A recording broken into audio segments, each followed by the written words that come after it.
Shalom, haleluya, puji Tuhan. Kita berjumpa kembali dalam seri khotbah di bulan Juni ini dengan tema harmonis pada pelajaran minggu yang keempat.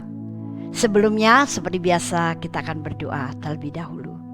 Haleluya, Bapa Surgawi, anugerah-Mu terus Kau berikan pada kami sehingga tetap kami diberi kesempatan walaupun sebentar untuk belajar kebenaran firman-Mu, dan kami jadikan firman ini pegangan hidup kami terapkan dalam kehidupan kami, menjadi pelita yang terus menerangi langkah kaki hidup kami.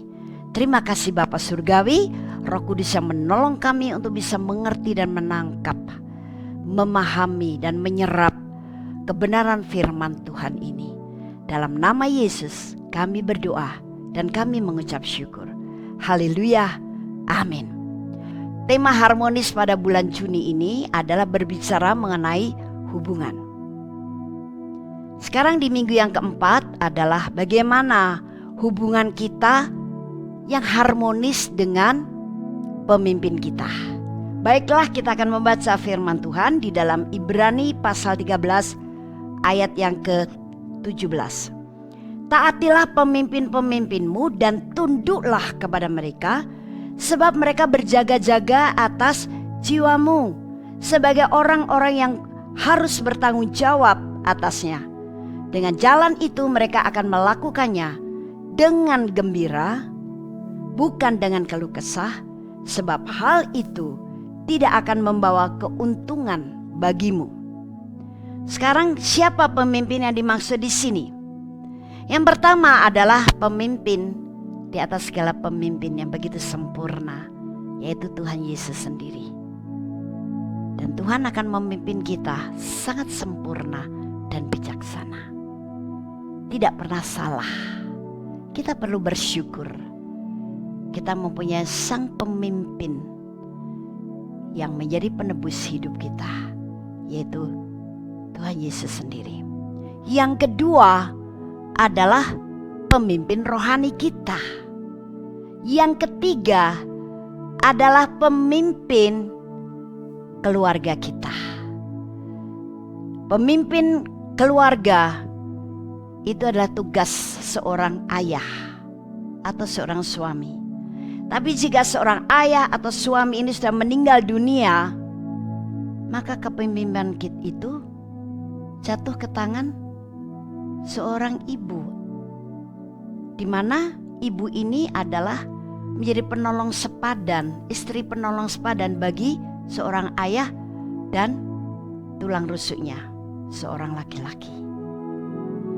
Dan yang keempat adalah pemimpin bangsa.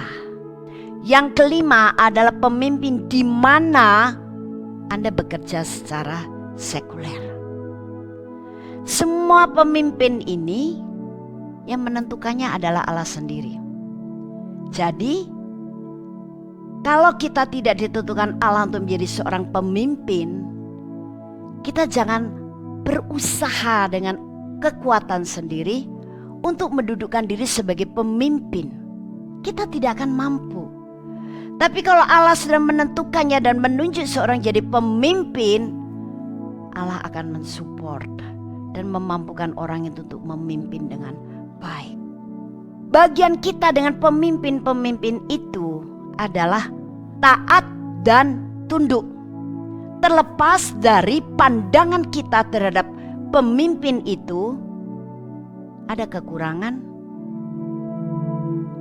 ada hal-hal yang kurang tepat, ada hal yang tidak menyenangkan hati kita. Bagian kita tetap taat dan tunduk. Tapi bagaimana kondisi yang akhirnya menjadi kurang baik karena sang pemimpin melakukan atau memutuskan atau hidup kurang tepat. Bukan kita untuk mencela, menggosipkan, berusaha menghancurkannya, kita marah, kita menolak, atau kita mundur. Tapi bagian kita adalah seperti seperti yang dikatakan oleh Paulus ketika dia kirim surat buat anak rohaninya Timotius. Untuk kita menaikkan doa syafaat. Dan dikatakan oleh Paulus, kita berdoa pertama-tama berdoalah buat pemerintah. Dan pemerintah ini bukan hanya berbicara mengenai kepala negara sebuah bangsa atau pemimpin bangsa tadi, tapi juga berbicara mengenai seluruh pemimpin di dunia ini, kecuali sang pemimpin yang orisinil, yaitu Tuhan Yesus.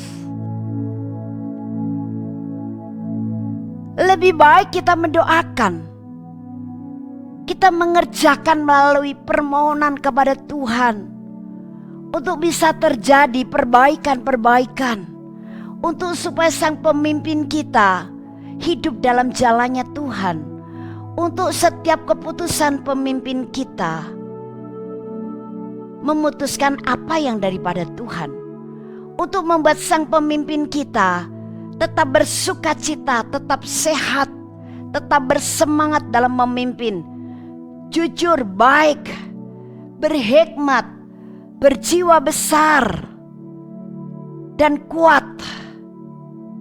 Nah, itu adalah tugas kita. Jangan kita hanya bisa menuntut, tapi kita tidak ambil bagian apa-apa untuk keberhasilan kepemimpinannya. Kita menuntut yang baik, tapi kita tidak mau mendukung, hanya mencela.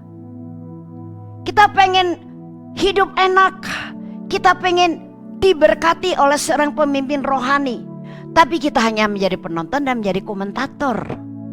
Tidak adil. Itu sebabnya Paulus dengan tegas mengatakan, pertama-tama naikkan doa untuk pemerintah. Dan sekali lagi pemerintah ini berbicara mengenai pemimpin di bidang apa saja. Itu yang namanya kita bertindak sebagai orang kerajaan Allah. Dan kita adalah orang benar. Dikatakan sangat besar kuasa doa kita jika kita mau berdoa. Tapi kalau kita tidak mau berdoa, ya kuasa itu tak terjadi. Kuasa itu terjadi ketika kita berdoa. Ketika kita melakukan hal seperti itu, apa yang terjadi? Sang pemimpin ini akan dirubah oleh Tuhan. Kita tidak bisa merubah seseorang. Hanya Tuhan yang berkuasa merubah seseorang.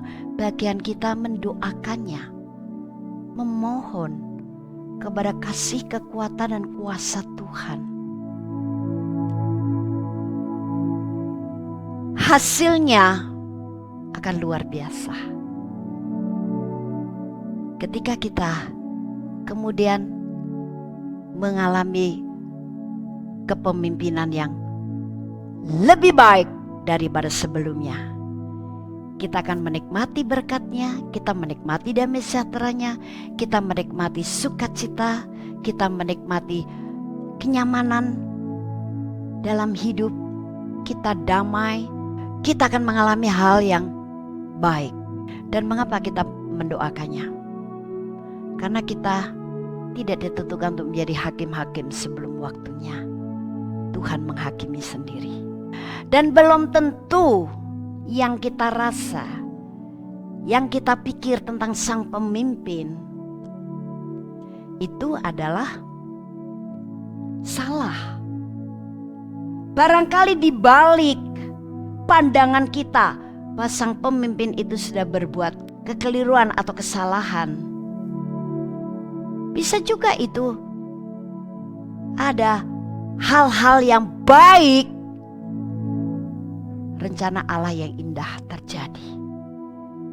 Jangan menghakimi, mencela, memandang, mempunyai persepsi menurut perasaan kita. Padahal belum tentu ketika kita mendudukan diri sebagai seorang pemimpin, padahal kita ditentukan Allah untuk menjadi pemimpin, kita akan mampu memimpin dengan lebih baik daripada dia. Seseorang mampu memimpin itu karena kekuatan dan pilihan Tuhan. Tapi bukan berarti kalau kita bukan seorang pemimpin, kemudian kita menjadi pasif, menjadi dingin, acuh tak acuh. kita tidak mau tahu. Maunya kita hanya menerima berkat. Maunya kita hanya diperlakukan dengan baik. Maunya kita hanya dicukupi, dibuat senang. Bukan. Jangan juga kita menjadi rendah diri. Rendah diri beda dengan rendah hati. Kalau rendah hati itu bagus, positif. Itu juga karakter Kristus. Tapi rendah diri itu negatif. Jangan juga rendah diri dan merasa tertolak, merasa terbuang, sehingga menjadi orang yang pasif. No. Tapi kita perlu tetap aktif, bersemangat untuk mendukung para pemimpin ini dengan hati yang tulus, supaya semuanya kita bisa menikmati kehidupan yang sejahtera bersama-sama. Kehidupan yang lebih baik bersama-sama.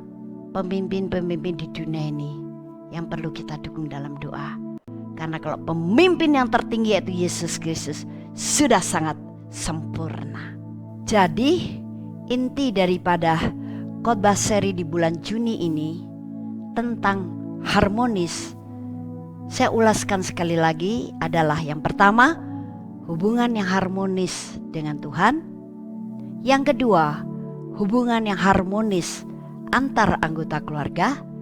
Dan yang ketiga, hubungan harmonis dengan sesama.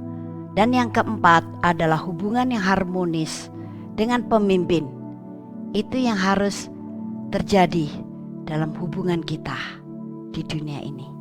Puji Tuhan, sampai ketemu di bulan berikutnya. Tuhan Yesus memberkati.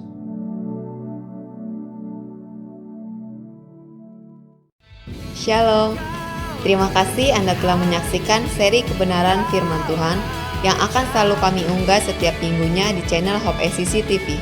Saya percaya setiap kebenaran firman Tuhan ini akan membangun dan akan memberkati saudara.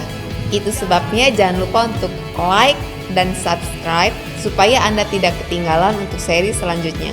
Terima kasih dan Tuhan Yesus memberkati.